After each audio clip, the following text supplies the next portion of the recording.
What's going on? Welcome to another live edition of Real Fans Real Talk. I got my Ravens hat on today, so you know what that means. but we got a whole lot of sports to get into this week. We got to send some condolences out towards the end of the show. Um, yeah, man, and we had some fun in the NBA this week too. The young boys is out here going to work. But before we get into all of that, let me introduce my co-host, Eric Sanchez, aka Legend in Two Games. What's going on? What's really good, bro? We got a lot to get into, man. Week 9 of the NFL season and a very exciting start to the NBA season. Yes, sir. Yes, sir. Yes, sir. Oh man, let's just get right to it because the NFL season is among us. We got the comments coming in. Big shout out to all the supporters, man. We appreciate y'all. Shout out to Derek Thompson. I see you first in the comments section. We so let's just jump right in because that's where we going anyway with this thing. Overall thoughts on the NFL games that have been completed. Eric, how many games did you get right for your picks? So I'm gonna let you start with that one then, Eric. So yeah, the tally for the day. Let's see what I had. I had Kansas City. They good. I had Kansas City. I had Cleveland. I had Houston. So that's three. Uh, what was the final score in the New Orleans Chicago game? Trip, you got to update me on that. I also had I had Atlanta. I didn't think Dobbs was gonna come in. I had the Colts. I have Philly, who's still playing right now. So overall, we good. Like I said, we about 6 or 7 victories already in.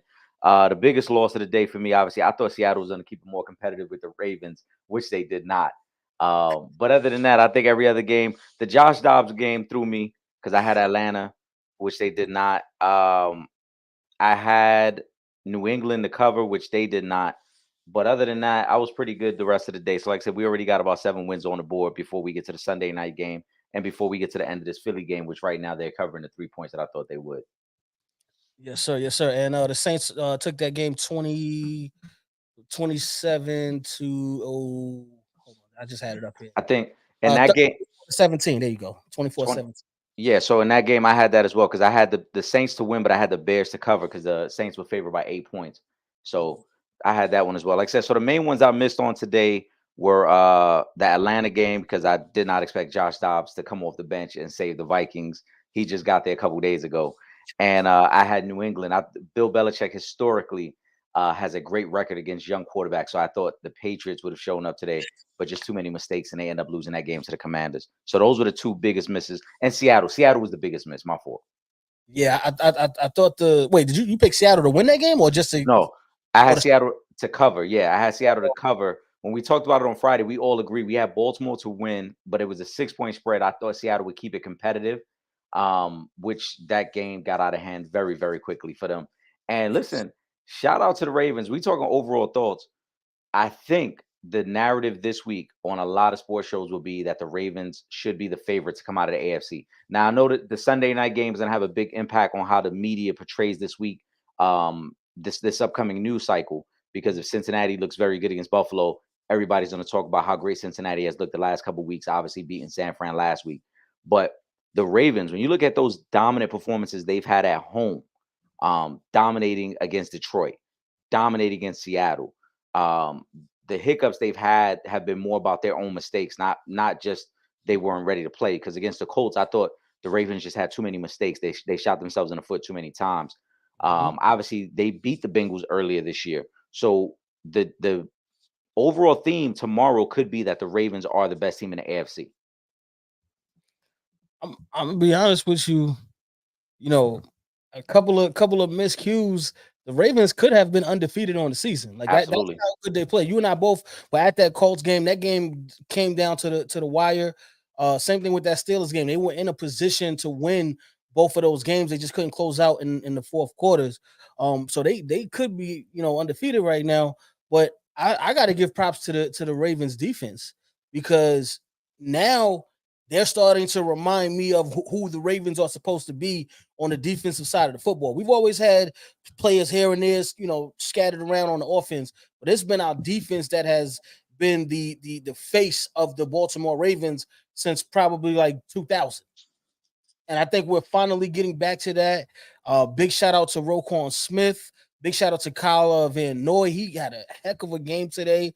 A couple of sacks, the forced fumble. The Ravens defense was all over the Seahawks today. I'm proud of my guys. And then that offense, the young kid, Mitchell, the running back, he just came out of nowhere.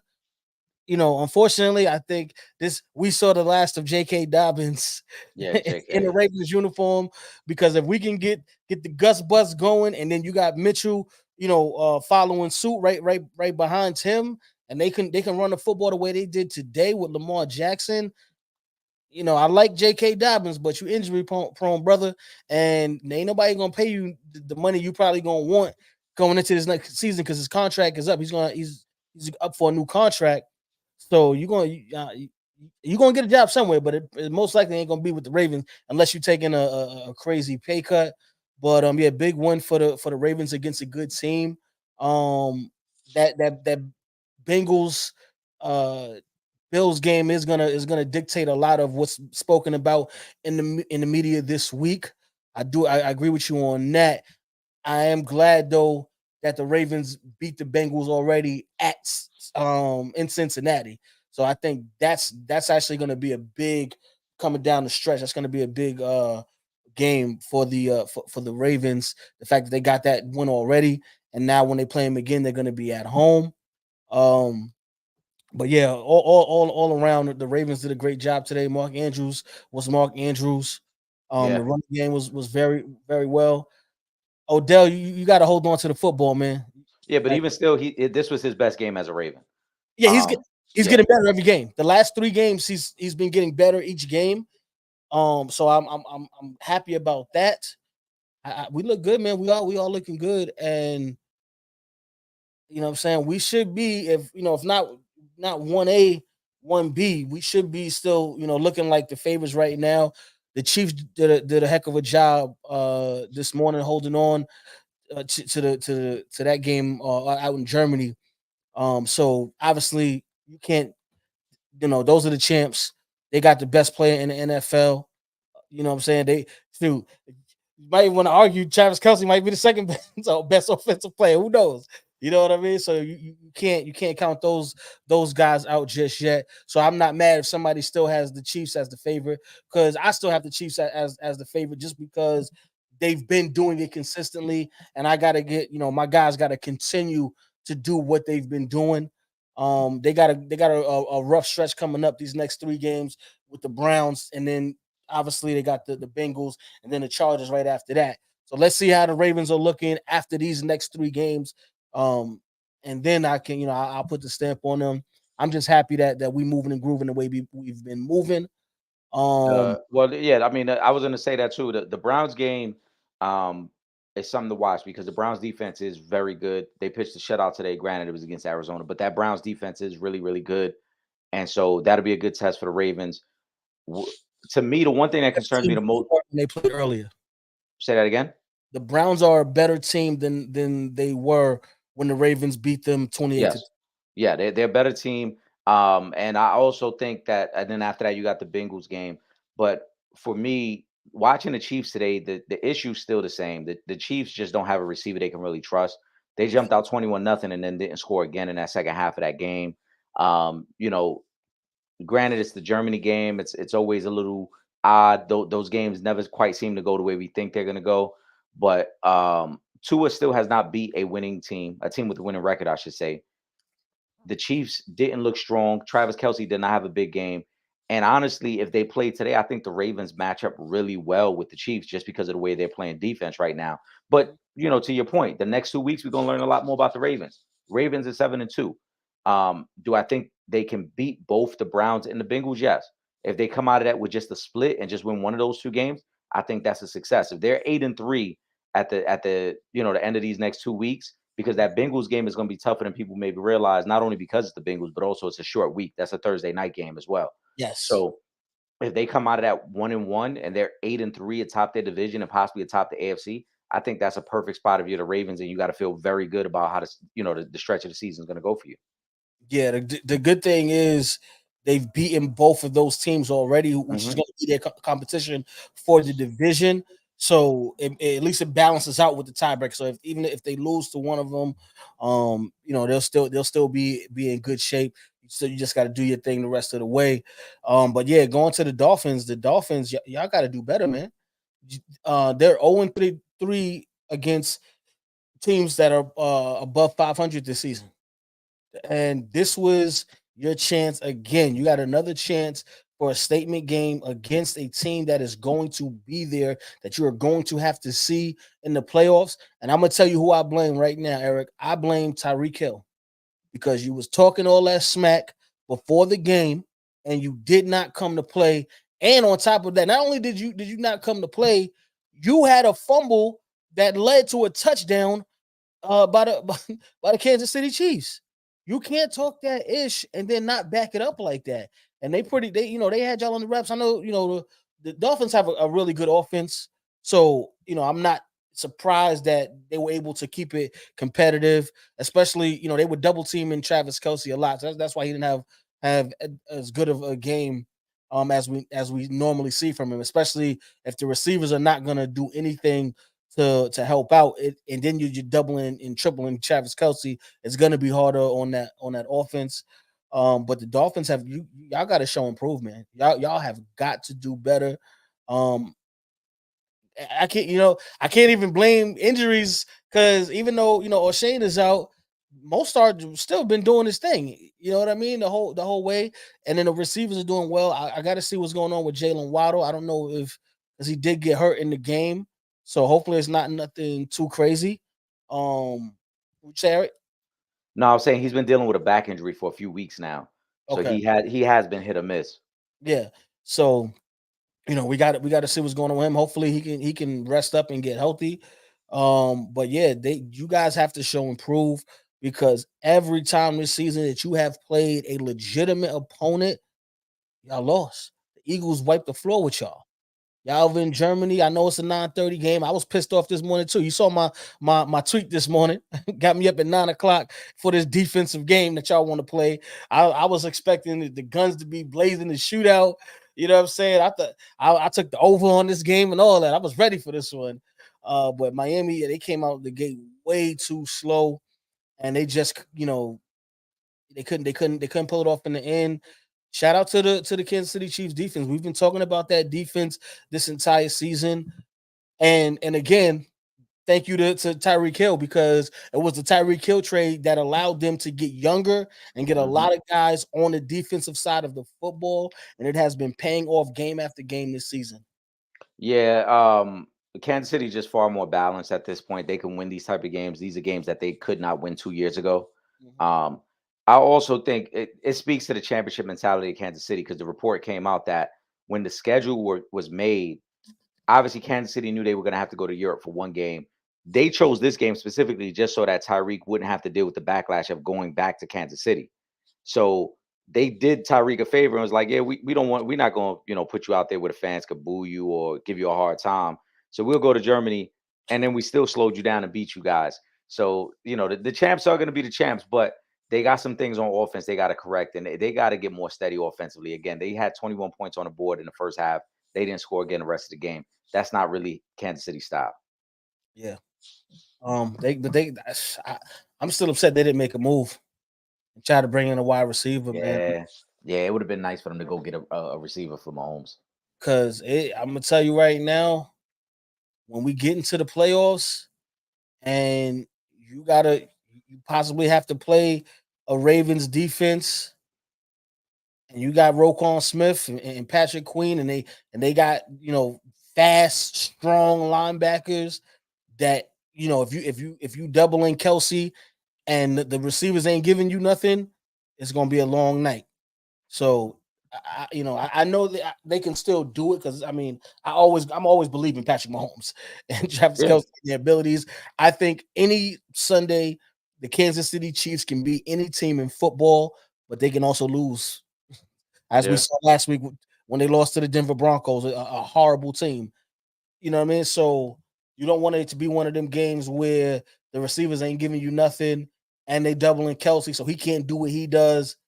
Because you'll mess around and we'll be seeing the Ravens in the Super Bowl, and I will be happy about that because I'm possibly I'll be coming back down to Baltimore to go to the parade if that happens.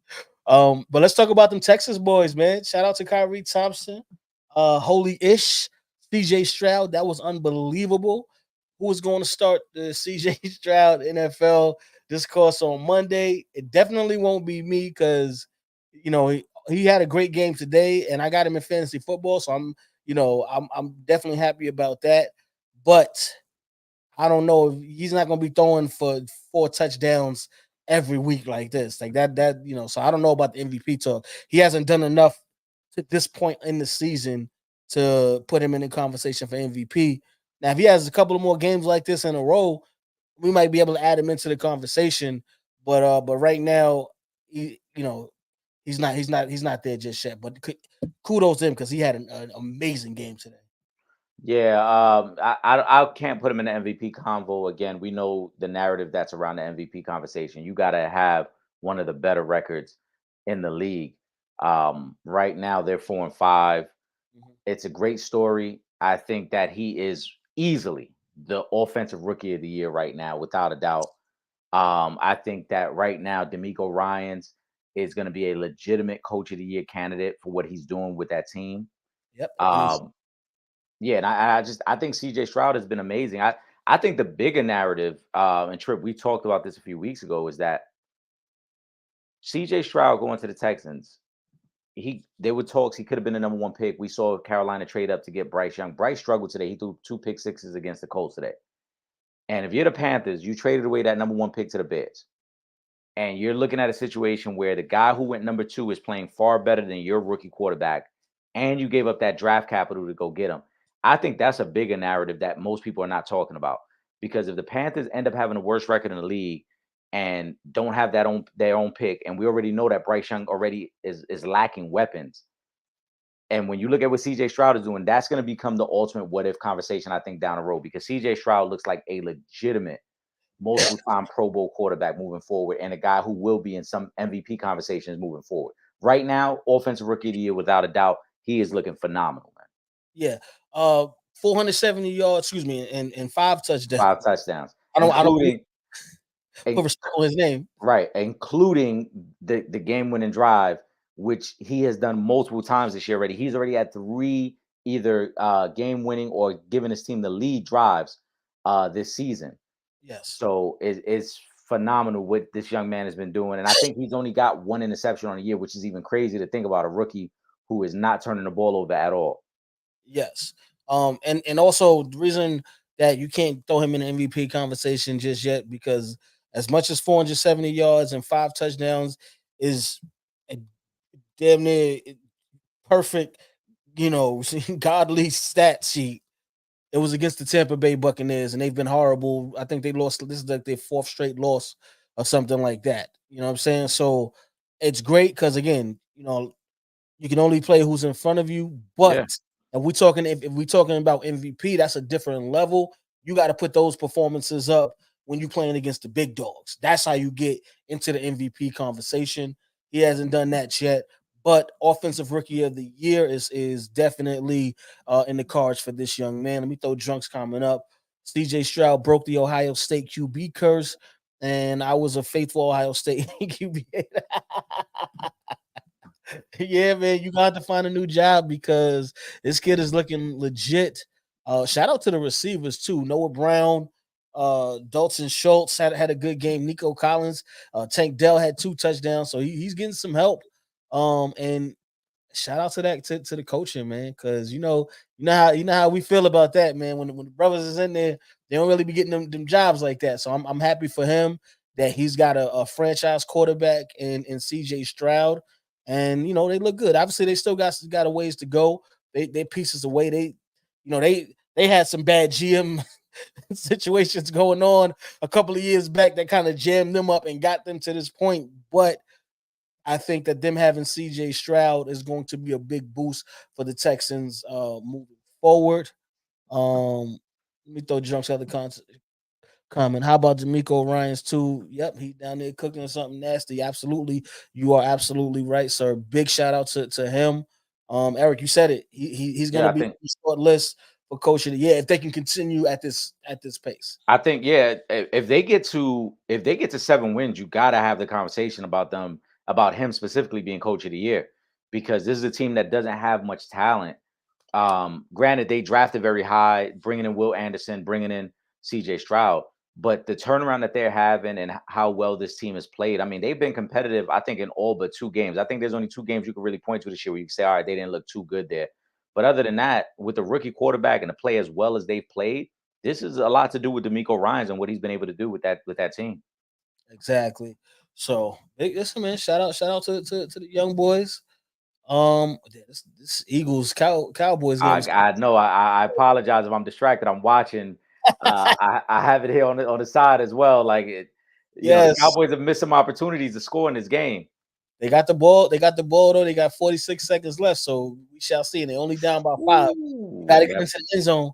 Now, is you know what's gonna happen tomorrow if Dak don't get this drive down the field and win this game, they are going to bomb on Dak Prescott this week in the media because even though it's the Eagles, they still gonna bomb on him because you couldn't get the ball down the field.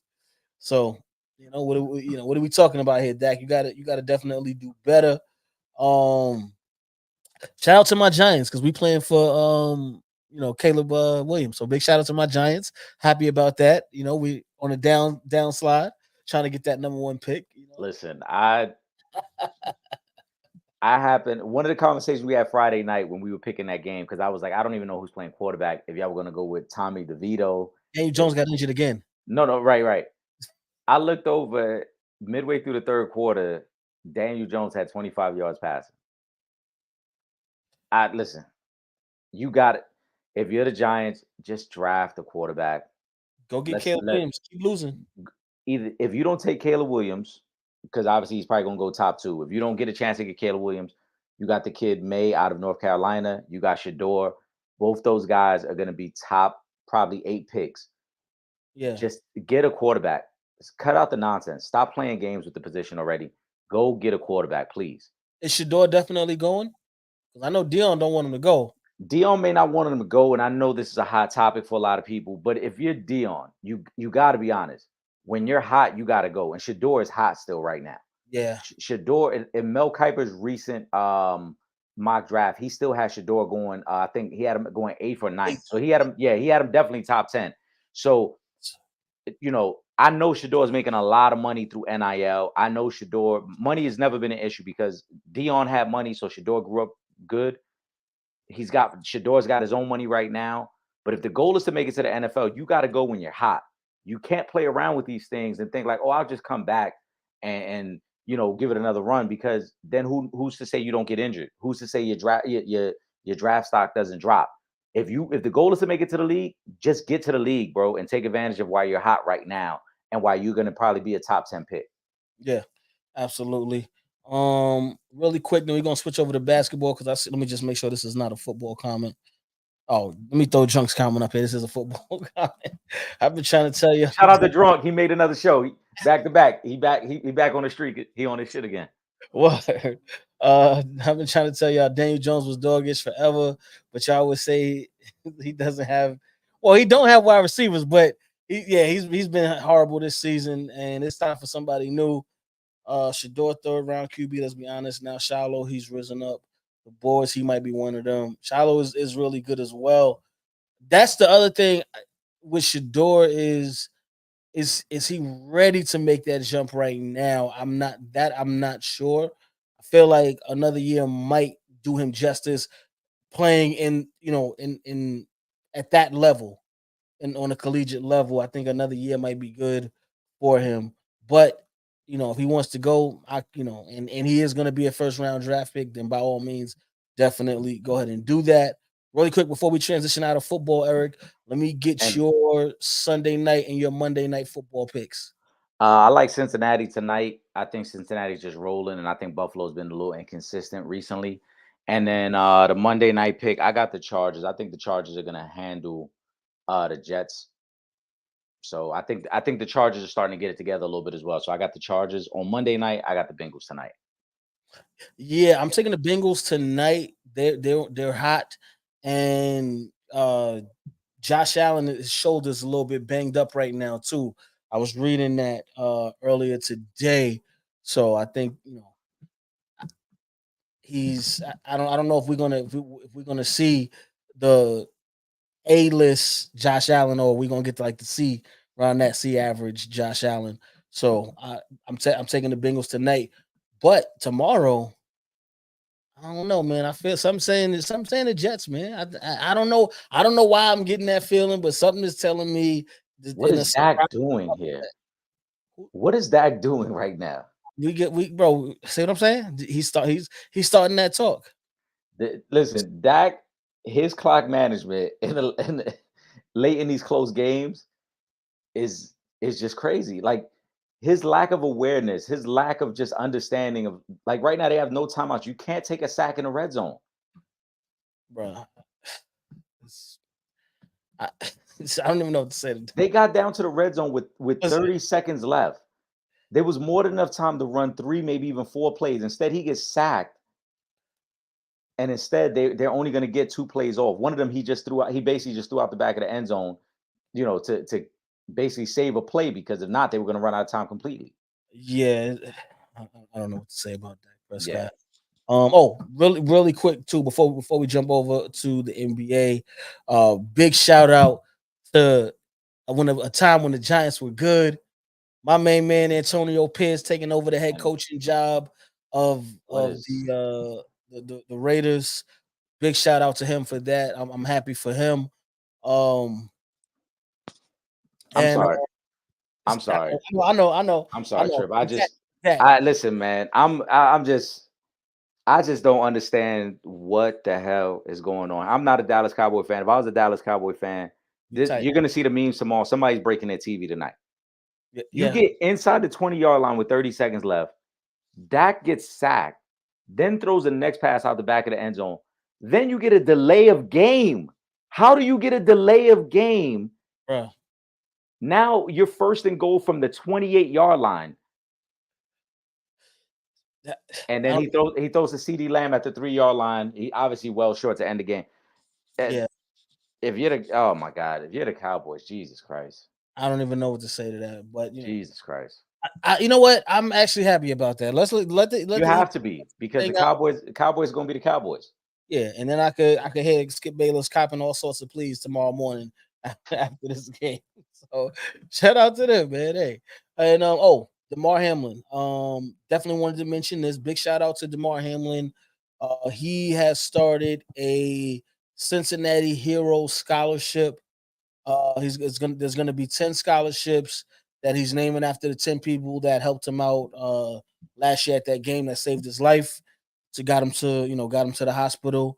So big shout out to Damar Hamlin. I think that is such a dope thing that he's doing. And again, this ain't even in Buffalo. He's doing it in Cincinnati. So I love that. And I'm sure Cincinnati has a strong place in their hearts for Damar Hamlin. Everybody did after what we saw on that football field last season. So I just wanted to shout Damar Hamlin out for that. Yes, and I know it's gonna be an emotional night for Buffalo and for Damar Hamlin going back there. I don't like that we've already seen some of the pregame talk kind of hyping up around returning to the scene of everything because we know how traumatic that was. But I also think that it's amazing that he's worked himself back to this point to be able to be on the field tonight.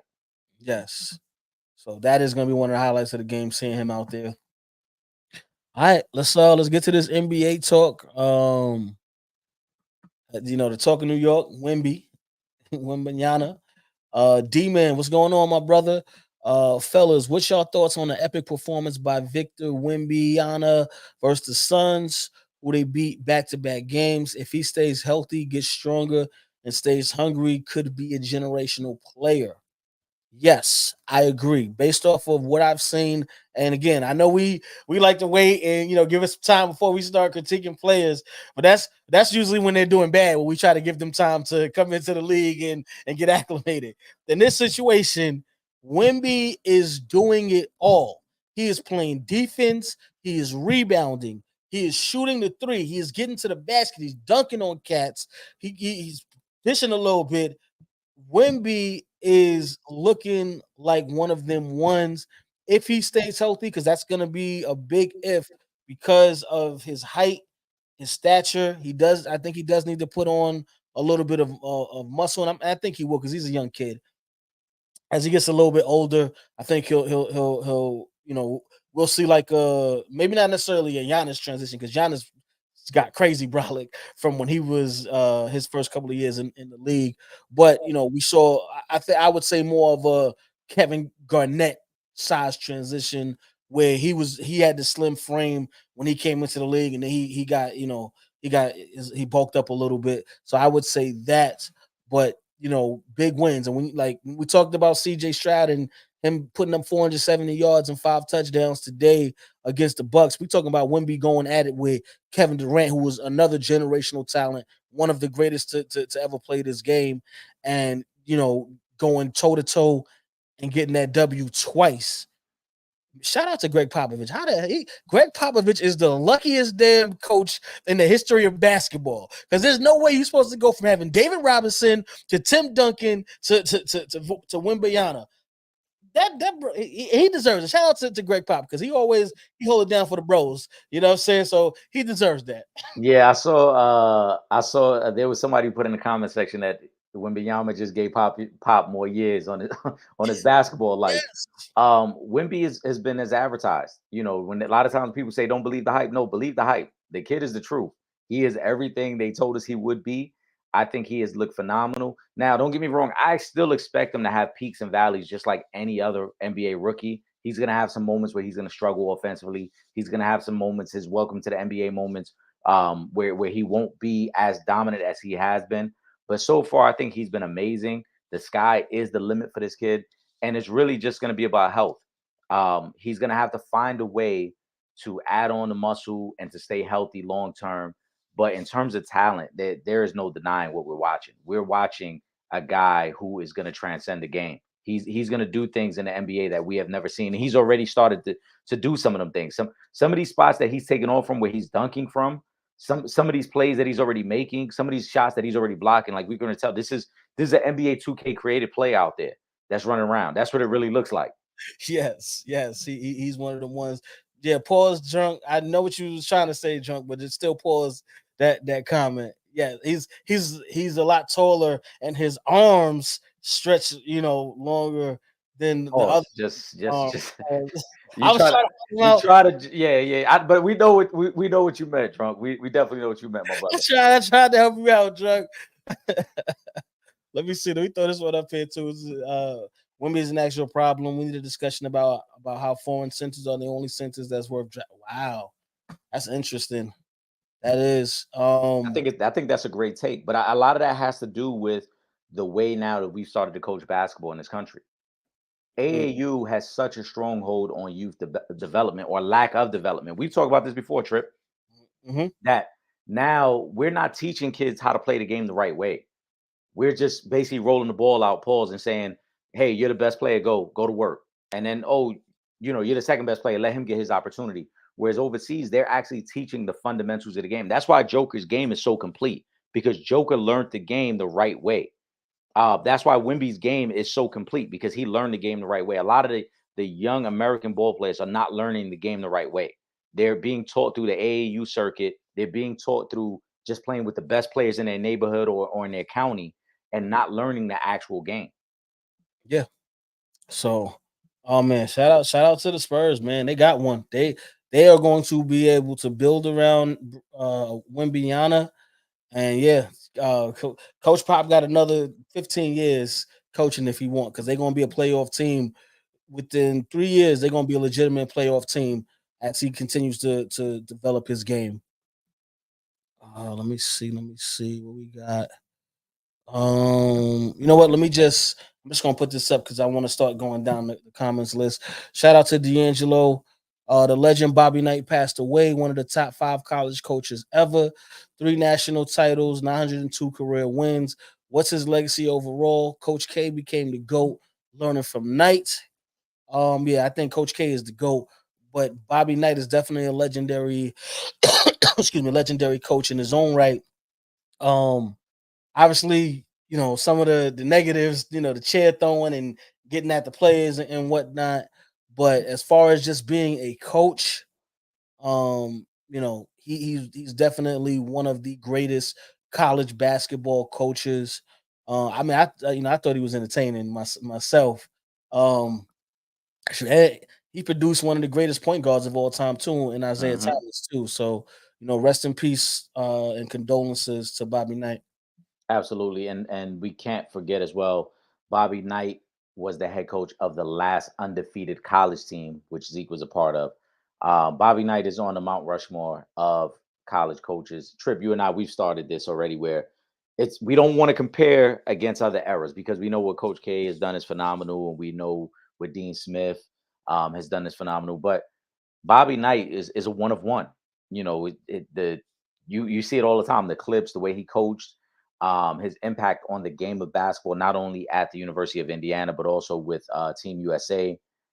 He had the legendary comment where he told the Portland Trailblazers, take Michael Jordan. And then, I mean, yeah, he told Portland, and they said, well, we need a big man. He said, well, play Mike at center.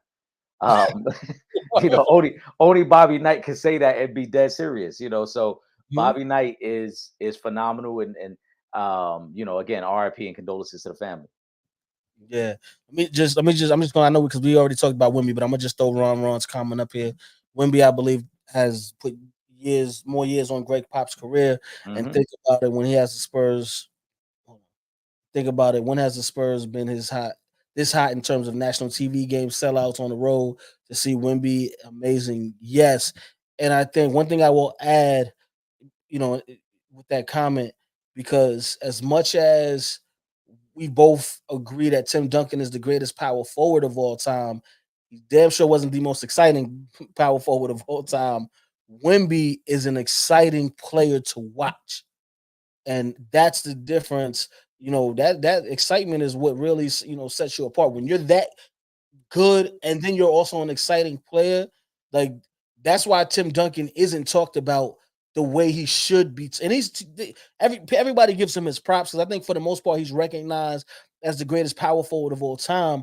But when we start talking about all of the greats of all times, he probably doesn't get as much accolades as he should, because that was basic technical basketball with Tim Duncan. He wasn't jumping out the gym, dunking on cats, talking crazy, punching it, swatting the basketballs to the out of bounds. He wouldn't do all that. He was just going to beat you technically. He was the most technically sound player maybe to ever play the game, and he was one of the greatest players to ever play the game. Wimby, though, that level of excitement that he brings, the fans, the state, like, yes, he is different. Yeah, absolutely. There's a reason why they called Tim Duncan a big fundamental, because that's what he was. He was not exciting, but also we can't forget, social media has played a big part in the rise of Wembanyama, because we knew about him before the draft, before San Antonio was even going to be the number one pick in the destination. We knew that Wembanyama and this quote unquote generational talent was going to be coming out in the draft. So that part plays a factor into what Ron mentioned about the national TV, because now everyone wants to see the kid.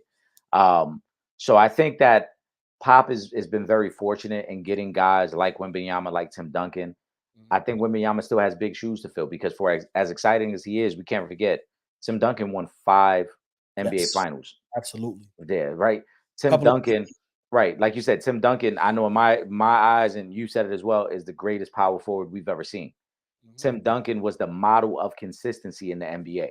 I Yes. don't think, and help me out, somebody in the comment section if I'm wrong. I don't think the Spurs ever won less than 55 games with Tim Duncan there. Every year they were consistently 55 game winners with him there, Yeah. which means they were consistently an NBA contender, championship contender. Yep. Yep. So the hype around Wimby has a lot to do with social media and the way that we consume sports now. His play is what's going to keep us attracted, though. If Wimby stays healthy and continues to play this way, we're going to continue to tune in. If he gets hurt, if his game dips off a little bit, I promise you, we will lose interest the same way that we're starting to lose interest in Zion. Because a couple years ago, we were all hype on Zion, and not Mhm. to compare the two. I'm not saying they're the same player, but I'm saying in terms of hype, we Yes. were big on Zion a few years ago, and now a lot of us are like, it's cool, I'll watch, but we're not on the Zion train the way we once were. Yeah, because he has to play. Right. And that's why we're not. So as long as the good thing about Wimby is, you know, Zion getting injured at Duke, set him back, because that kind of just been leading to him being injury prone. Wimby's for the most part been healthy. I hope that he stays healthy because I really like this kid and I want to see him do well. Um, Poole, you being messy again, Poole. Yeah, did you, Shout out to Pool. shout out to Poole, man. Did y'all see old ass Paul Pierce? I don't know if he was throwing game at Ruby Rose too funny. Listen, I don't blame him if he was throwing game at Ruby Rose because if I seen Ruby Rose, I'd be throwing game at her too, trying to scoop. So big shout out to Paul Pierce for that. Now, he made some other comments earlier this week where I thought he was, smoking something other than Mary Jane. So Well, I can't speak to the that. truth was on social media talking in third person. How you put up a post about yourself and then caption it, Paul Pierce was better than y'all think he was. Yeah, Bro, you Paul Pierce. Why are you why are you exactly. referencing yourself that way? What are you doing? So yeah, Paul Pierce be off the hook. It is what it is. Yes, Derek Thompson. All right, we can talk about it. Let's talk about the Lakers losing to Orlando Magic. It's early, but the Lakers just don't look good. They don't defend well. Anthony Davis been their best player, so it's not his fault. Um, I think the Lakers haven't been consistent. Um, but I mean, again, we're what, 6 games into the season. They played 6 games so far. I'm just happy we getting consistency from Anthony Davis on a nightly basis now. You know what I'm saying? We gotta take the small victories. I think the Lakers will improve. I just think it's gonna be time. It's gonna take time for those guys. Um, Tough loss to Orlando because they got blown out the gym, but they beat Orlando. I think the game before that they Right. had beat Yeah. Orlando. hmm It happens, man. Yeah, I'm not too concerned with the Lakers right now. The only thing that concerns me is, Braun playing the 29 minutes opening night, and then the conversation being, well, we want to watch his minutes and we want to kind of make sure we save his legs for the second half of the season. And then immediately after that, it's been nothing but 36 plus minutes damn near every night since then, Yeah, which make no sense to me. But I think the Lakers long term will be just fine. They went through a stretch just like this in the first half of last year. I think it's great that Anthony Davis has gotten off to a great start, but I'll continue to put the challenge out there. I want to see Anthony Davis be great for a month, 2 months, 3 months. I want to this see is that. Right. I want to see that. That goes back to my statements about him being or not being a top 10 player in the league. I think talent wise, he can be a top 10 player in the league, but in terms of performance and consistency, he hasn't shown that. So this is what he's supposed to do. I don't think we're supposed to say things like, "Oh, he's been the best player so far. It's not his fault." Well, he was supposed to be the best player on this team 3 years ago. yeah, Like Braun is in year 21. Braun is not supposed to be the best player on this team. Anthony Davis was brought over to be the best player on this team. So if you're going to be the best player right now, be the best player for the next 2 months, and then we can start kind of giving you your kudos. yeah. And I don't even know if I would agree that he's been the best player every game this season because Braun won that Clippers game for them. That 38 and 11 you know what I'm saying, night that he had. He won that game for them. You know what I'm saying? A couple of games. I mean, Anthony Davis has been starting to get consistent, but I don't think there's not like a huge leap where it's like, all right, we know clearly Anthony Davis has finally done what he's supposed to do and become the clear-cut best player on this Lakers team. I don't think we're there yet. I'm hoping that we get there because if we can get there on a consistent level, see, I again, we're at the 25 and 12 where I want us to be, but I want it to be a dominated win. You got to talk about Anthony Davis on a nightly basis. Like I need that type of impact too on both sides of the basketball. So we'll see how it goes. Though. Yeah, I think the Lakers will be, like I said, they'll be fine. They'll figure it out. Yeah. Scoop hoop. Man, the Boston Celtics not playing with no bother. They coming and putting the beat down on you. Tatum looks like he wants the MVP this year. Talk about how the Boston pieces just clicking with Holiday and Porzingis. I said it. I believe it was last week. I said it. The pieces that they added were easy to fill into the system that they already have. They weren't adding any major pieces to where it's like, all right, we gotta kind of reconfigure what we're doing here. The game plan is already set. We know this thing is running through Jason Tatum and then Jaylen Brown, and then everybody else can kind of just sort of fall into place. Drew Holiday is not a big ego guy. He's not a I need the ball in my hand to be successful kind of guy. He's a I'm gonna lock you down on the defensive end. I'm gonna put up a couple of buckets on the offensive end, and I can maintain the offense for you guys. Porzingis is I'm gonna rebound for you. I'm gonna play some defense. I'm gonna block a shot or two. I'm gonna put up some points when I'm here. I'm gonna catch some alley oops, but we can fit right into this thing, and it's no problem. And we're gonna be led by Jason Tatum, who is a top 5 player in this league, and Jaylen Brown, who's an all-star in this league. And we're gonna go from there because we're still one of the best teams in the Eastern Conference, but we just got better. Yeah, I think these were great additions. I've said all along. To me, they before the season started, I said they were the best team in the East for a lot of the same points that you mentioned. Trip. These were guys who were going to integrate themselves seamlessly. You're Mhm. still going to run everything through Tatum and Brown, but now Holiday gives you that great perimeter defender to already go with two really good defensive players and a guy who doesn't want a lot of shots. Holiday is never going to be a guy who complains that he didn't get 15 shots. That's Yeah. just not who he is. Porzingis gives them everything they needed from the center position because he can defend just like Robert Williams, Mhm. but he gives you better offense than Al Horford. And so, and again, he's a guy who doesn't expect to get 20 plus shots a night. When he was with Luca in Dallas, he didn't care about getting 20 plus shots. He just wanted to be part of the offense. When he was in DC, if you look at his numbers the last 2 years with the Wiz, he played really well there. And that was a bad team, but he took advantage of his opportunities. He's going to continue to do that. He is a matchup nightmare because to the first part of this comment, Jason Tatum is such a good player that defenses they focus on Tatum, and that allows Porzingis to get a lot of mismatches. That allows him to run a baseline. That allows him to clean up the boards and do all those other things. So to me, Boston, I thought on paper was the best team. They've looked like the best team so far, and I think they're going to continue to be the best team in the East as the season goes on. Yeah. I think so too. They're playing well, man. I can't knock the hustle. We go to Imani Williams. What's up, Imani? The Suns won today versus the Pistons, but been struggling early on. Don't it seem like since KD left the Warriors, the basketball gods have not been on his side? With the Nets' big three was always hurt, probably never played 50 games together. And then with the Suns, his two co-stars hurt.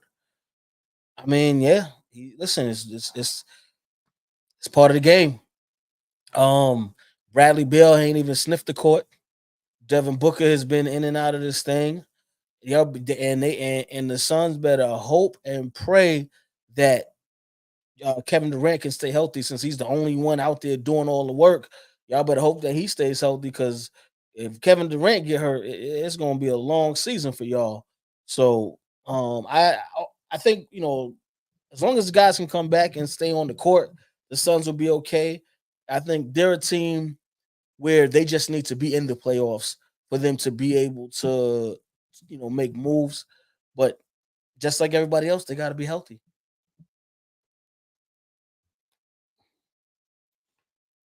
My fault. I don't think it's about wait for the playoffs. This roster is extremely flawed. Bradley Beal, first of all, is a guy who's missed so much time over the last few years. We should not be surprised that he started off the season not playing. For the Suns, the bigger issue is there is no true point guard to get you set up.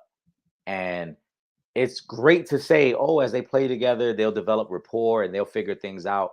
But in crunch time of a really good game against a really good opponent, you need somebody who gets you into your offensive sets. You need somebody who's going to make sure that every possession is a quality possession. And they don't have that. And when they get Bradley Bill back, I promise you, there are going to be moments where it's going to be your turn, my turn, your turn, my turn. Where KD will get a possession, Booker get a possession, Bill will get a possession. Oh, by the way, they all love to play in the mid range as well.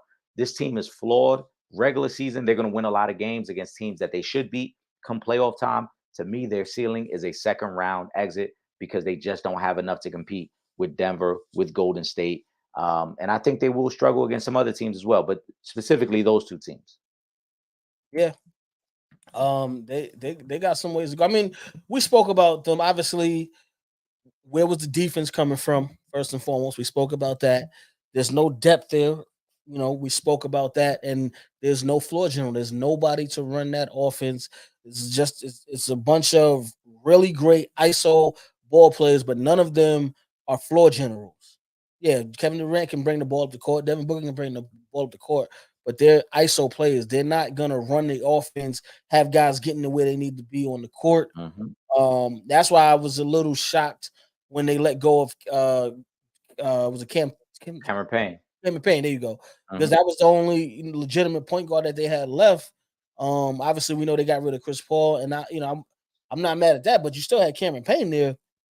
I think you would have been in a lot better. One, he's healthy, so you would have been in a lot better shape with him being there.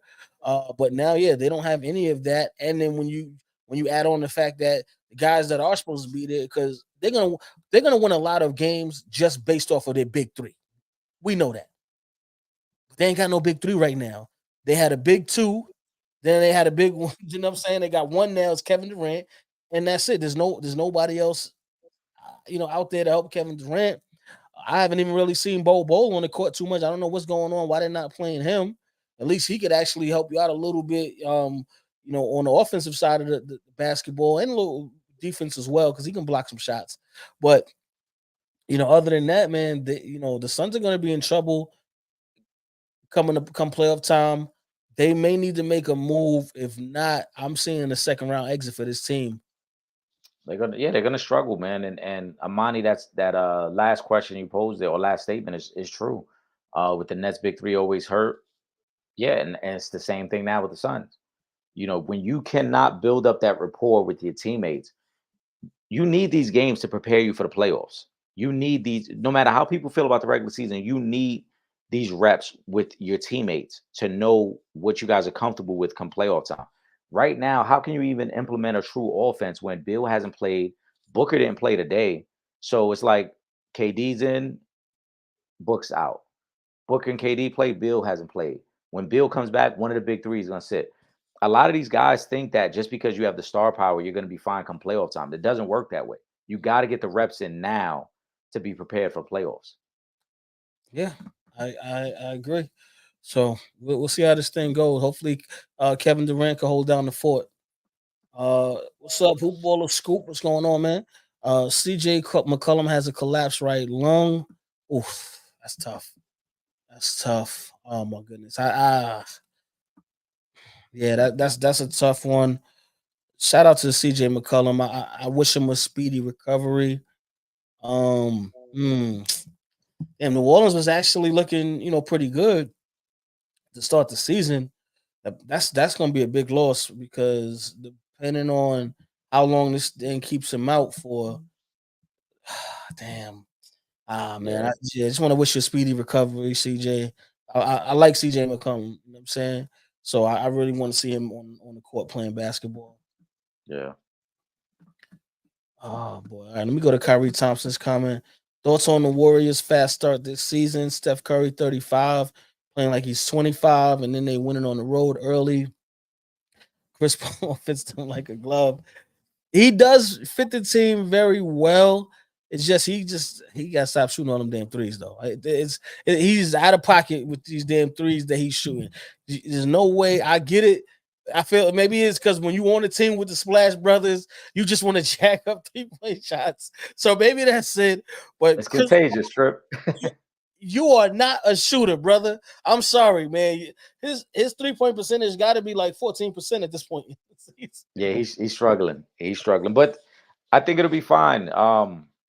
But the Warriors, I think they've come out just with an agenda early on, and I think last year there was some distractions early in the season. We know already the Jordan Poole, Draymond situation. Mhm. This year, I think they've done a better job of just kind of keeping everything quiet. Let's go about our business. Let's do what we got to do.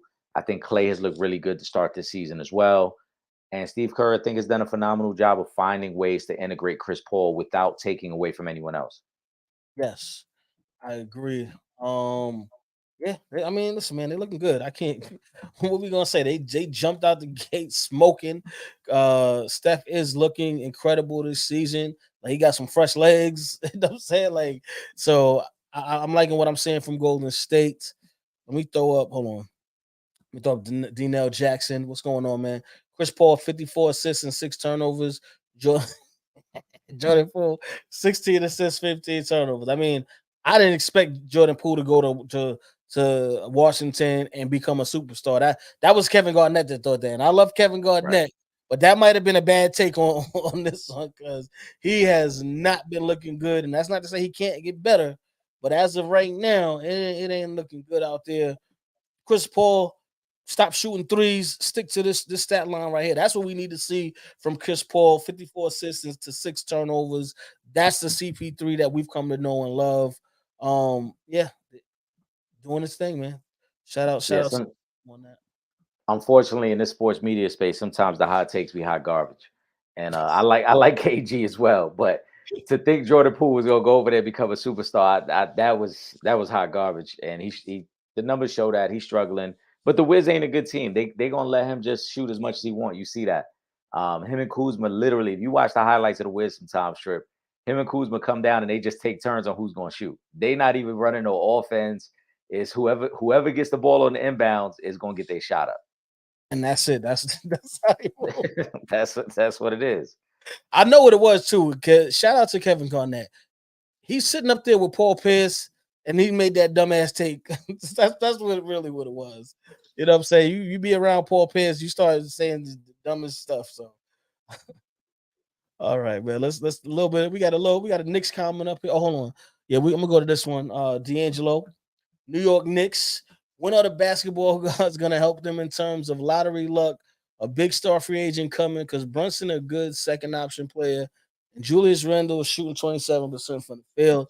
I've been saying it every week. Julius Randle has been going downhill since the All Star game. That was it. That was his peak, and since then it's been the decline going down. I hope the Knicks can put him and package him in a deal for Joel Embiid, somebody because he is horrible.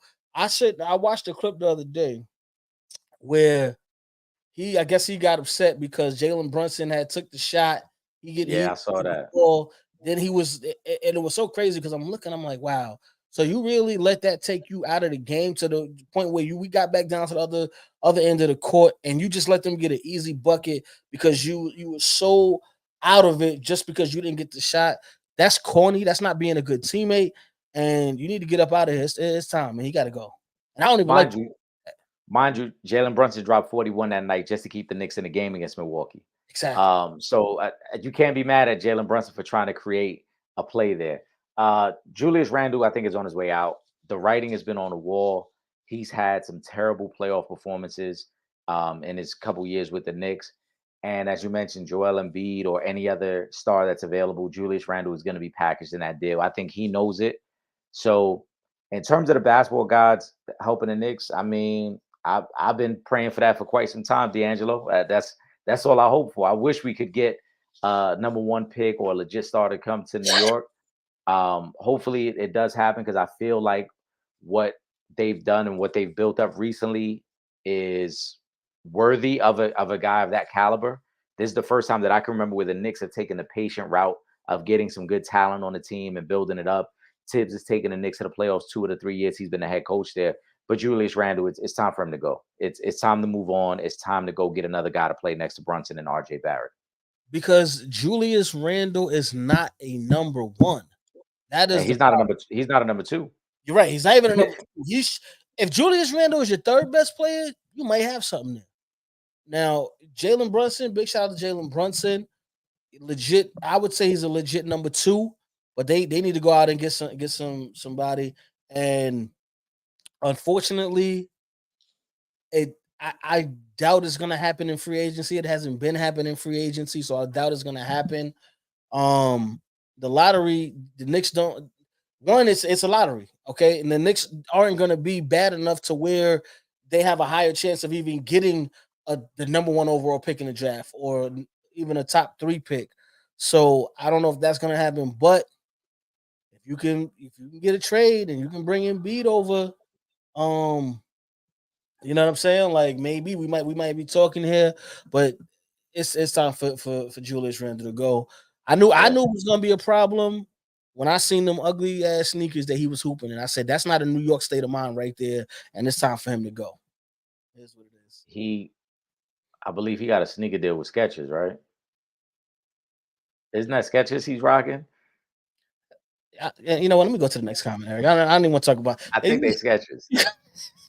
I think they sketches. I'm being dead serious. I know I'll be joking a lot. I think they sketches. Crazy. That's wild, man. Oh my goodness. I don't even know what to say to that one. Let me go to Hoop Central's comment, man, because I can't. Denver Nuggets just do their thing, don't they? I thought they would miss Bruce Brown, but the white boy from Kansas fill in and Reggie Jackson back in the rotation, and Jokic just dissects defenses. Yeah, you said it. I don't even think I got to add anything to that. You Yeah, basically said it. yeah. That's what it is. I thought that them losing Bruce Brown might have a different effect on them, but listen, man, we got to give Joker his flowers, man. He is one of them ones. It That's is a what it fact. is.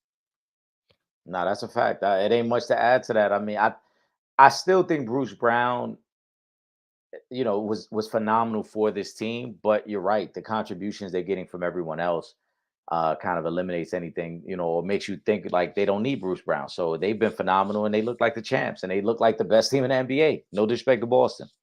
Yeah.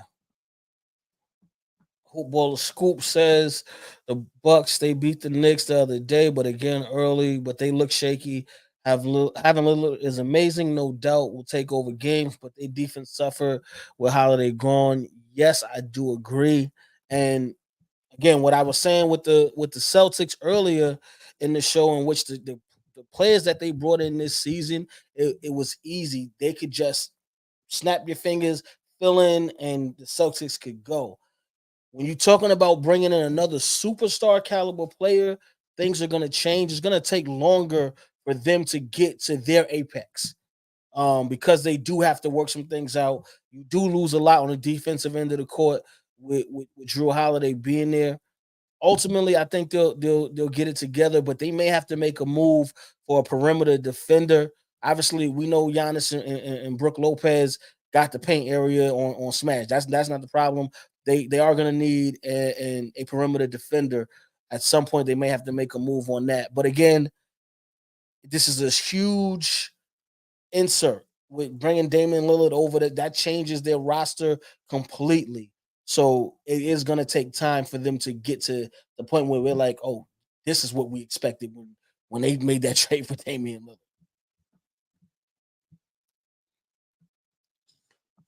I expected it to be struggles. The Milwaukee Bucks, this is a good move in terms of bringing in another shot creator and a guy who can take over late in games, which Dame has done. But if you look back at their series against Miami last year, the biggest struggle was defensively closing out games. They blew leads against Miami. So they're going to continue to struggle defensively. Dame has never been known for his defense. All the other guys on that team are a little bit older. Giannis, for as great as he is on both ends of the court, as we always talk about, Trip, sometimes he doesn't take on the challenge of guarding the best player on the other end. So he's going to have to take that on moving forward. But they probably do make a move at some point. They'll probably figure out a way to get a perimeter defender to pair with Dame and try to alleviate some of the pressures that are on him. They'll need some time to figure it out though, but I think long term they'll be fine. Yeah. D man, what's going on? Lakers question: since LeBron James has been a Laker, how many years has the Lakers missed the playoffs? This is his seventh year with the Lakers. How many years? It was a 6 year with the Lakers. Braun been with the Lakers. I believe this is his fifth year, right? He went over there 2019. Yeah, because he was there with Lonzo and Ingram. So they missed the playoffs that year. Then they won the championship in the bubble. And they Then they went got back to bumped in. the They playoffs. got bumped by Phoenix.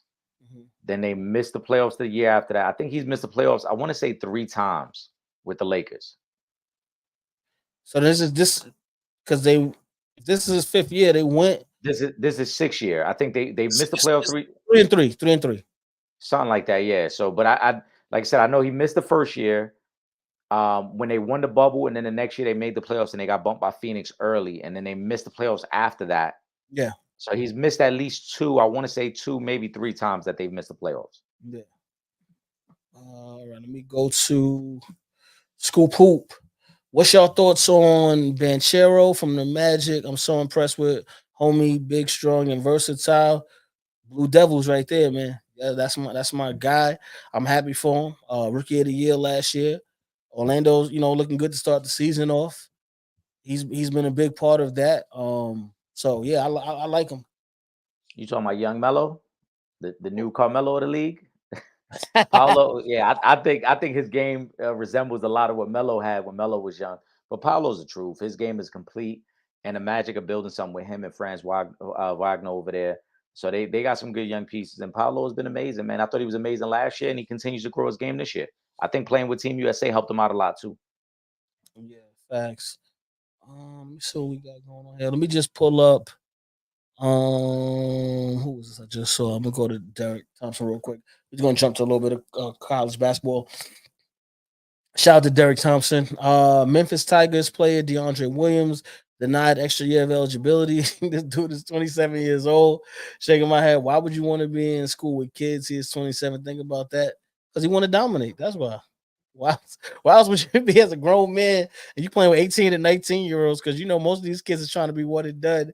You know, he felt like this is gonna be his NBA right here playing with these kids. That's the only thing I could think of. That's a fact. This reminds me of when I play in the backyard with my nephews, and I'll be like, yo, set up. Let's get some footage right here. But well, is there's that. Obviously, his ability to dominate, but you got to also remember, right? If he gives up on his dream, because he probably been eligible to graduate. I would hope he's been eligible to graduate, right? He got to start paying back them student loan debts. And he probably trying to tap into that NIL right now. He probably figured if I stay around for another year, get a little bit of this money, set myself up long term. So it sounds crazy that at that age, but when you really think about it, it's not that crazy because Chris Winkie was a quarterback at Florida State when he was 27 years old. Drew Henson was a quarterback at Michigan when he was like 26 years old. So there have been other guys who have done this. So I don't want to knock the kid or the young man, I should say. We shouldn't call him a Right, kid, ain't no right? kid. I don't want to knock the young man, but he definitely tried to tap into that NIL. Hey, listen, do what you gotta do. Do what you gotta do, man. Oh my goodness. Hold on. Let me throw up. I still was another. Oh, here we go. Let me throw up Derek Thompson's other comment. Then Bobby Knight coach Michael Jordan in the '84 U.S. Olympics. Yes, I think I was in L.A. If I'm not mistaken. I think that was the Olympics. It was in L.A. Let me see. Yes, that was in L.A. That was in Los Angeles. He did. Rest in peace to Bobby Knight again, man. All right, let me see.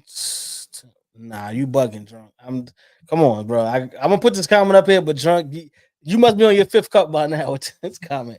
If Wemby stay healthy, he gonna make Tim Duncan look like Brandon Jennings. Now you out of pocket with that one. Come on, man. We can't just sit up here and disrespect the greatest power forward of all time for somebody that only plays 6 games. All right, now that's out of pocket. Okay, first of all, you got to win championships. All right, to get to where Tim Duncan is at, he got 5. You got to get MVPs to get to where Tim Duncan is at. He got 2. You got to have a bunch of all NBAs. You got to have some all defense. You got to have all-star games to throw up in there. There's a lot of stuff you got to get to. It would be hard to make the greatest power of all time look like Brandon Jennings. Like you'd have to damn near be Superman to make Tim Duncan look like Brandon Jennings. It be these type of comments that make me hate giving praise to the young players. It really do. Like, let's stop jumping out the window like that, man. You really gonna say that drunk? Like Tim Duncan, not only by most people's account is the greatest power forward ever. You could make the strong case that it never was even a Kobe era. It was the Tim Duncan era. You could make the argument, you know what I'm saying? Like, if not for a Ray Allen shot, Tim Duncan has 6 world championships. And then we having a completely different discussion about whether Tim Duncan is the greatest player of all time. Like, let's stop. Wimby gotta prove more than that. And like it's crazy. I saw somebody else reference Friday. I had this shout out to my man Vernon. We had the same talk. We gotta stop jumping out the window with the young dudes. Let them accomplish some stuff first before we say something. Yeah, and I'm gonna go to Hoopball Scoops comment right now from that one. To both of you, everyone says this one or that one has great potential or through the roof potential. How many years can we say someone has potential before they don't live up to it? I hope I'm wording this right. LOL. Yeah, I get the comment. I in the NBA, I want to say 4 years. Fair. Because I think after that we don't really it happens where we see guys and we're like, all right, there we go. That's who we've been, who we've been talking about all this time. But I would say 4 years is a good enough test to say, all right, this dude is either gonna be a bust or he's gonna be one of them ones, or he's just gonna be, an average player. Yeah, I was gonna say 3 years because if I don't see any growth in your game within them 3 years, I'm gonna assume that you kind of peaked. But yeah, 4 years is fair. I think if by year four we don't see the growth in your game and you're not starting to live up to some of that potential, yeah, then I don't want to use the word bust because you can still be a good player. Andrew Wiggins never lived up to being a number one pick, but Yeah, Andrew Wiggins is a very good player, right? Very good player. So I wouldn't say bust, but maybe you just don't live up to the potential. yeah. Let me I see. see your cousin. Shout out to your cousin in here. He didn't like my comment about saying it was the Tim Duncan era. He said, "No, you can't. No, you can make the argument that it was the Tim Duncan era. We can have that It debate. was a Tim Duncan era because Tim You Duncan can make that. ran that. But in Yeah, any you could event, you could make that debate. You could strongly make that debate that it was the Tim Duncan era. let me see. Hype Baller Hoop says, I want to put these two names back in the air so y'all can DM them about coming. Oh, Three Spread Spoon and Whole Slow. Well, Whole Slow, that's a production schedule thing. When I start shooting, I will have that conversation and we'll work that out. Teaspoon is just a matter of she just got to respond and get back to us so we can chop it up with her. Yeah, she did get the Chicago coaching job. Again, congratulations to Teaspoon on that. And don't worry, like we haven't stopped reaching out. We going, right? And we gonna make it happen. That's our goal. And it's not like we don't want her to be on the show. We would love to have Teaspoon back on the show. So we're working on it still. Yeah, Let's see. Drunk says, how y'all feel about these NBA players resting and being injured 3 games into the season? That's basketball in 2023. That's all I can that's what say. it's become. That's what it's become. Yeah, Uh, Ron says, do y'all think Kyrie Irving loves playing with Luca? I don't know. I can't. I can't say. I mean, they actually started off the season really well, so maybe he does like playing alongside of Luca. But again, I can't tell you how Kyrie feels. Big shout out to Scoop B. We got to call Scoop B. He might know that. Scoop, I hit up Scoop, Scoop B and see. Scoop got the inside track. But I'm gonna be honest. I don't think Kyrie loved playing with anybody.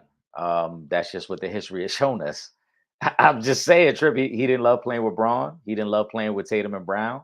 He didn't love playing with KD and Harden. I don't really think he loved playing with Luca. So Kyrie's Kyrie and the Kyrie All Stars. yeah, Kyrie is the one man army. So I don't think he really enjoys playing with anybody. Pause. You gotta just throw that out there. Yeah. Let me see. People don't even build big threes to ball together anymore. They build big threes to rest more. Yeah, so you can rest one superstar while the other two is playing, or you can That's rest a fact. two. Depending on that, that's possible too. It is what it is, man. It's listen, it's AAU basketball. AAU has gone over to has leaked into the NBA now. What's going on? Well, we've been live for an hour and 13 minutes and 49 seconds already. Appreciate you as always, bro. See, he needed to go three He was years. talking about he was talking about Julius Randle. I Channel, saw shout out to Cliff. Shout out to Cliff on that. Yeah. what's good, bro? Shout out to Cliff. Y'all know Cliff is one of the dopest camera people in the city. He's the technical director on Real Fans Real Talk. When we're in the studio, he runs everything. Cliff is the reason why we got so many damn TV awards. Shout out to Cliff, man. Definitely. Let me see. Julius Randle and Daniel Jones.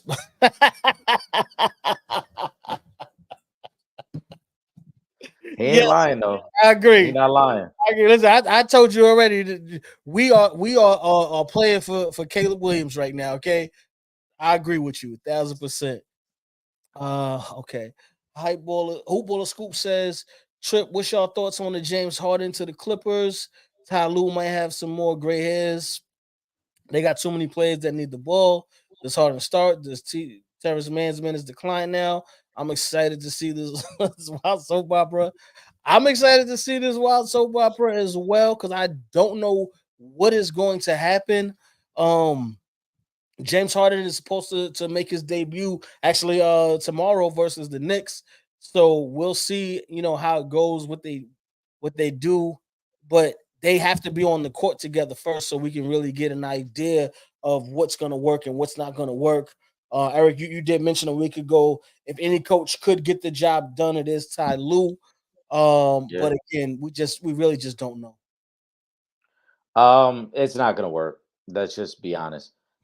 Too many guys who require the ball in their hands and are best when they are running the offense. Harden, Westbrook, Paul George is best when he's running the offense. And in the last 5 minutes of a game, Kawhi is gonna have the ball in his hands because it runs best through him. So it's just too many guys. There's no way if the Clippers made this trade and then think they're gonna bring Harden off the bench, the soap opera is gonna get even wilder. Who ball a scoop? Harden is not coming off the bench for this team. Russ is gonna have to be the guy to come off the bench. I don't know who they even decide to close out lineups with because you can't play Russ and Harden together. We saw that it didn't work in Houston, and I don't know who their spot up shooters are, who they think are going to be their spot up shooters because that's not Kawhi's game, that's not Paul George's game. So they're gonna have they're gonna have way more questions than they have answers. Also, let's not forget the biggest reason that James Harden is in LA is because he wants a new contract. That's something that Philly would not give him. Yeah. And I don't see how the Clippers can give him that new contract either. So this thing will turn left really quickly. I anticipate once we get close to the All-Star break, if the Clippers have not given him a new contract, Harden will become unhappy again. And Harden will see the writing on the wall that he probably won't be staying with the Clippers long term. So the Clippers are good. Bold prediction. I think I said this last week when we talked about a trip. The Clippers are going to trade one of those other guys. I think it's going to be Paul George. They're going to trade. They're going to have to trade one of those other guys for Yes. this to work. Because one, everybody's contract is up at the end of the season. Your big four: Like, Russ, Kawhi, Paul George, and James Harden contracts all up at the end of the season. There's no way you're going to be able to re-sign all four of those guys unless they're taking massive pay cuts. And James Harden, after doing all of this, he's not trying to take a pay cut. I don't see no. Paul George or Kawhi taking a pay cut because, why would you take a pay cut? I mean, Russ, is a little cheaper at this point in his career than those guys, but he still costs money to sign him. So Yep. there's a lot going on with the Clippers, man. Good luck. that's all I'm gonna say. Good luck. Will Gordon, what have y'all taken away from this bull job in season tournament so far? There was one night of games where there was like I think six tournament games. Yeah. Uh, Friday night was all the in-season games. yeah, what is it gonna be like every Friday night? Like I don't know how they doing the schedule or what. So for the month of November, every Tuesday and every Friday game are considered in-season tournament games. Those are games to qualify to advance to the elimination round in Vegas in December. They're still regular season games, so they still count towards your record. And these are games that you would have had to play anyway. It's just that they're kind of earmarking those 2 nights of the week as qualifiers to then go to Vegas. I don't think there's much we can take from it because we've only got one night of games, and I don't think that the in-season tournament will produce the results that they're expecting until we get to Vegas in December. Yeah, At that point, that's when I think the league is hoping that the excitement is up a little bit for because those one game eliminations will quote unquote mean a little bit more for the tournament. So right now, I don't think there's much you could take from it. yeah, yeah. I mean, it's kind of a wait and see thing because again, it's early. They've only been one night of games. This thing's gonna run for a little while. Shout out to Nikki Avery. I was with Nikki yesterday. She was telling me that she's actually gonna be in the next promo commercial for the in-season tournament. It's supposed to drop tomorrow. They're gonna start with that next promo video. She's in a commercial. It's LL Cool J and the Roots are in the commercial as well. So y'all check that promo. If y'all see that commercial with Nikki Avery in it, y'all shout out Nikki Avery, drop her a comment or something, and let her know y'all seen her promo with for the NBA in season tournament. Right, D Shout out Man to back. Nikki for sure. I watched your show Friday. Your co-stars be saying wow. The dude said Wimby is a top 10 player now and was serious. Then other dude. These are this shout out to the guys, man. Who said He Wimby was talk a top 10 player right he now? talk about he shout out he talking about the counselor Vernon Brownlee. Oh, Vern and I had this back and forth. For those of you that if you just started to tune in on Friday nights, this is Vern every week. It's a forget a hot take. It's a blistering take on something that 9 times out of 10 holds no weight long term. Because Vern literally argued me a couple years ago that Josh Allen was on the same level as Patrick Mahomes. And then, as we can see, that flamed out quicker than he could ever make that statement. Now he's on this Wimby is a top 10 player right now, which is crazy. And he said the other dude loved to argue. He talking about Will Gordon because Will, it don't matter. It don't matter what we get into. Will would argue with me on it, man. Shout out to my brother Will Gordon, though. Facts, man. I don't know where he was going with that top 10 player right now. And we just finished, giving Wimby his props earlier in the show. But top 10, he is by no means. So I don't know about that one, man. But it is what it is. Appreciate you for supporting on both days, man. Imani's back in the comments. Shout out to Imani. Before y'all get off, who y'all like in college basketball this year? It starts tomorrow. I mean, I'm a Blue Devil, so I don't go for nobody but Duke. So that's it right there. Yeah, I don't have a preference or a team that I'm rooting for, but I am going to be paying attention to DJ Wagner, son of Dewan Wagner. A bit of a legacy kid. I always loved his dad's game, so I'm interested in seeing what DJ does at that next level. Yeah. Let me throw And you drunks. also got Bronny at USC. Yeah. Yeah, well, I'm interested in seeing when he actually plays because I know he was, still with the heart condition. So I don't know if he's been cleared to play yet or what, but I'm interested in seeing him as well. Drunk says when we jump into Colorado, getting their butts beat every week. They have been on a losing streak. I think they're 4-5 right now, if I'm not mistaken. It is what it is. You gotta take the good with the bad, man. Yeah, Colorado is not going to make a bowl game. I think the loss to Stanford, like that, really killed their opportunity. They needed to get to 6 wins. Everybody they play on their schedule still has a winning record, so I don't think they will get to a bowl game. For Dion and them kids, man, it's a learning experience, man. You gotta get better from this. And I respect everything Dion's saying, but I also, as much as I love Dion, you can't start leaning on, oh, this is part of the process now that you're losing.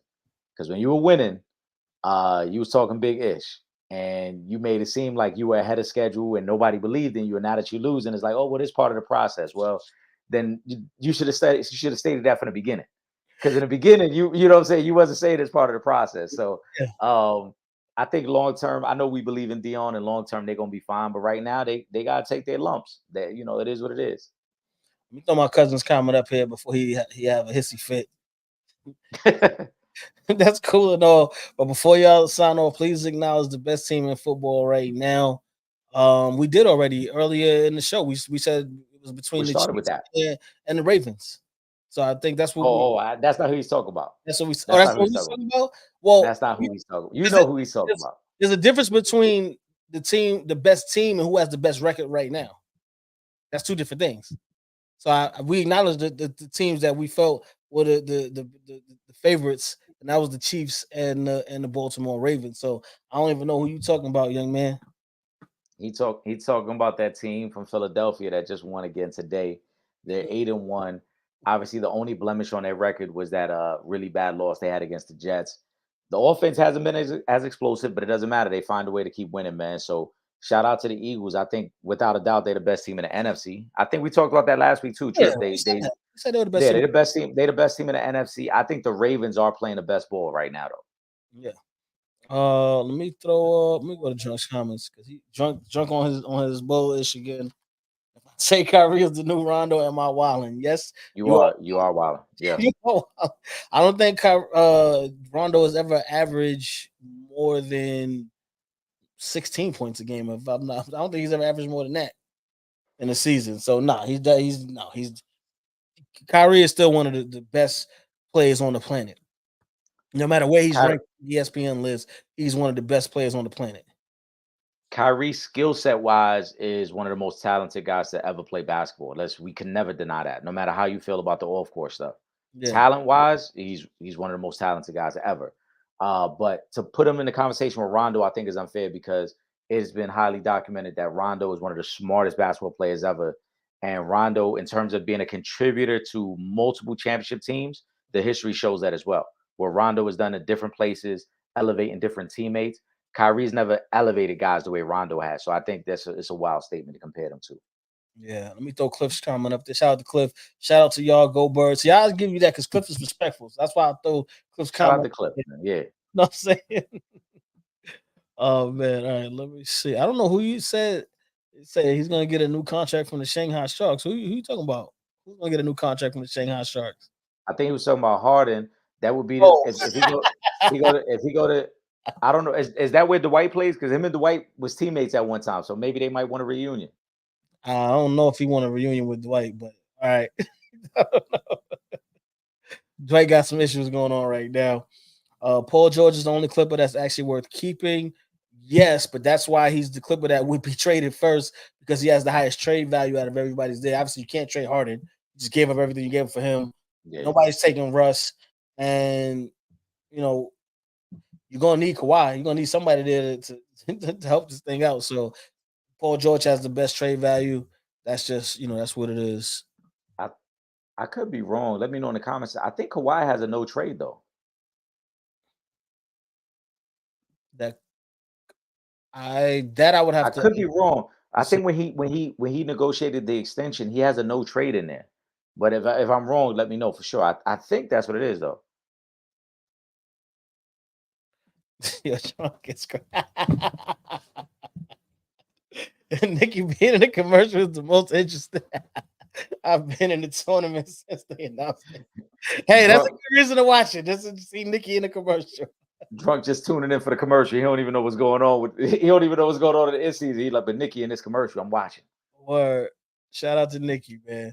Will Gordon says my Terps going to the final four. DMV hoops. I mean, listen, it's open season right now. We everybody can go right now at this point in the season. Oh man. How did you question. How did you two meet? How long have y'all known each other? We've known each other. It's been a minute now. Man, I feel like it's been like has it been like 10 years already?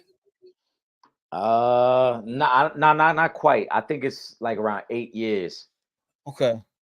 Yeah, Um about 8 years. okay, so about 8 years. So we had the show and Eric actually hit us up about blogging on the show. And at that time that was like an area that we were lacking. So we definitely needed someone to come on and start blogging. And then that's how it started. And then I told Eric to come on to the live show, and then the rest is history. We've been ripping and running. Since Eric joined, I think we added I want to say 3 more plaques to the trophy case since Eric has signed on. So, I'm saying we moving units, man. And we getting Yeah, stronger every day. that's a fact. I'll never hesitate. Yeah, Cliff said it's been about 8 to 10 because he's been on the show for 10 years. 8 to 9, he said with me at 10 with Cliff. I'll never hesitate to give Trip his props because Trip did not know me from a hole in the wall, bro. He, you know what I'm saying? I reached out to him. I told him, yo, I blog. If you have any help, he kind of tested my knowledge. Like, all right, so write a piece of it. Let's see. You know what I'm saying? And then I wrote up a piece. I'll never forget the first piece I wrote for Real Fans, Real Talk.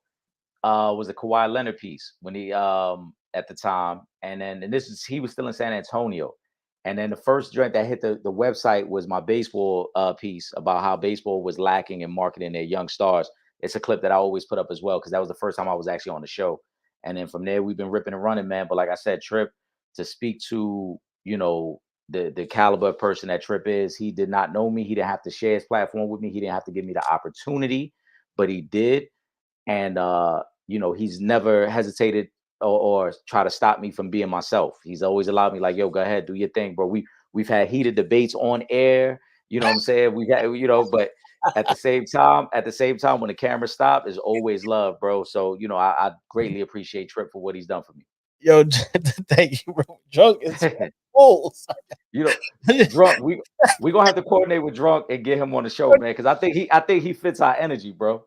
Drunk, what's up, man? When you gonna make a guest appearance, bro? Like Yeah, we gotta talk. We gotta talk off air, Drunk. I think he fits our energy, man. yo, Drunk, you gotta DM us on Instagram or hit us on Facebook so that we can set something up to bring you on the show, man. We need that energy up here on the show, man. But But yeah, man, we've been rocking and rolling. Actually, the crazy thing is I had to shut my old co-host down, and I was like, nah, we bringing Eric on the show. That's it. And then Yeah, that was a whole nother issue at that time too. yeah, so but it worked out, man, and I think we've been thriving so much, making it through COVID and rebranding the show because not being in the studio at the TV station every week and now doing what we're doing now, um, the show has gotten even better. Actually, and a large part of that is attributed to you guys as well. The support that you've been giving us this past year has really kept us motivated and been pushing us to continue to do what we do and add on to what we're doing here. So big shout out to you guys. Thank y'all for that. We always appreciate y'all and how y'all support us every week. Yeah, and I got to Trip. Like I said, I never hesitate to give you your kudos and your flowers, man. Trip put me in my first movie. The movie didn't come out because that's when COVID hit. But it was going to be an award-winning performance. I felt I was casted perfectly. I was casted perfectly, Trip. The world needed to see it, and then COVID hit, and we had to stop production. That's all right. We got something else special coming with up, man. Y'all gonna see. We got a whole lot of surprises in store for y'all. Just keep on rocking with us. Let me throw Cliff's comment up there because I like when we see realists put their fans up. Eagles secondary giving up 350 plus yards a game. They need to clean it up. Exactly. Yes. Thank you, Cliff, for being a realist. Because my cousin he ain't gonna keep it real like that. So big shout out to him. Let me see what's this. I'm drunk real quick. Elizabeth Cambridge getting a 3-month $1 million deal in China. Any thoughts? She's a hell of a businesswoman because a Yeah. $1 million for 3 months. Shoot, and she a little John too. I ain't gonna hold you. Be 6'7". Shoot, man, listen, I ain't mad at it. All right. Nah, that's a fact. Get to the bag, you know what I'm saying? And listen, don't let that remember she did get punched in the face a few months back. Don't let that stop you though from getting to the bag either. Go get to it. Facts, facts, facts. Let me just throw Will Gordon's question and we're gonna get ready to get to the final thought segment of the show. Absolutely. Rondo's skill set is more NBA success than Kyrie's. Oh my goodness. Well, You gotta come on. yeah. I mean, it. Rondo only got one more ring than Kyrie, so I don't know if it's. But it's his impact though. I think it's his overall impact, Trip. It's not just the ring itself. Let me throw hoop ball of scoops coming up there. First show I ever saw of y'all was when y'all had Eric Barkley on the show. Shout out to Eric Barkley. Eric Yes, Barkley is sir. actually is a part of the documentary that I'm gonna be shooting as well. So he'll probably be back on the show soon too. Um Actually I spoke to Smush Parker this past week, so I've been trying to work something out with him to bring him back on the show because I know you guys would love to ask Smush some questions as well. With that being said, let's jump into the. Oh, you know what? Let me shout out to we got to do this. I know we don't care about baseball if the Yankees and the Mets ain't around, but we still got to shout out the Texas Rangers on winning the World Series, man. That's a big deal. That's a big deal. Shout out to the Texas Rangers. Shout Uh, out to the Texas Rangers. Unfortunately, though, it was the lowest rated World Series, I think, in like 30 years. So there's that. It was. see now my cousin, I could put these comments up because now you coming with a good comment there. When is the 2K tournament coming back, or at least do a Madden tournament? Yes, the streets have been asking. We actually I gotta hit up Hip Hop Gamer because he wants to do a tournament with us. So I gotta hit him up and see how we can start 2024 off and get back into doing the tournaments because I know a lot of people have been asking for that. So we will definitely look into that. Eric, final thought. As always, man, shout out to all of the supporters. You guys continue to just, I mean, show us a lot of love and y'all amaze me every week, man. We log in and there already be 4 or 5 comments ready to go. You guys are engaging with us. You guys are, supporting the content, and we greatly appreciate that. And we just continue to, hope to see you guys and engage with you guys. And like Trip said, we got to not only bring the 2K tournament back, but we also want to try to find a way to bring you guys on the show with us and share the platform with you guys so that all your questions, all your comments get shown, and you get an opportunity to be a part of this whole journey. Yeah, it is what it is. Yeah, man, I'm just gonna say thank y'all again, man. I appreciate y'all so much for rocking with us every week. Just stay in tune, man, because we ain't going nowhere. Make sure y'all follow us on all our social media: Instagram, Twitter at Real Fan Talk, Facebook.com/ For the Fans Productions, YouTube. YouTube.com/ For the Fans Productions, Facebook.com/ Real Fans Real Talk. If you're not in New York on Thursday nights and you can't watch us on Verizon 43, BPN2 from 8 to 9 p.m., don't worry, just hit that website up and you can watch us from anywhere in the world. Realfansrealtalk.com. Make sure y'all subscribe to both the Sanchez Show and the Real Fans Real Talk podcast. So we are streaming on all major platforms. I got a special episode I'm gonna drop. I actually let me get this up because I don't wanna say the name wrong. So let me just pull it up really quick. Sorry, y'all. Give me 1 second. Okay, all right. So yeah, I want to shout out to the cast of The Curse Within movie. They just had their premiere in Atlanta. They're gonna be in New York this coming Saturday, premiering the movie here in New York. I did an interview with them. I'm gonna put it out on it'll be on the YouTube channel with the director and with the two stars of the film. So big shout out to them. With that being said, for myself, Trip Young, my co-host, my brother, we didn't ride bikes together when we was kids, but we've been ripping and running ever since. Eric Sanchez, aka Legend in Two Games. We up out of here. Peace. Let's get to the Sunday night football, man. Let's go.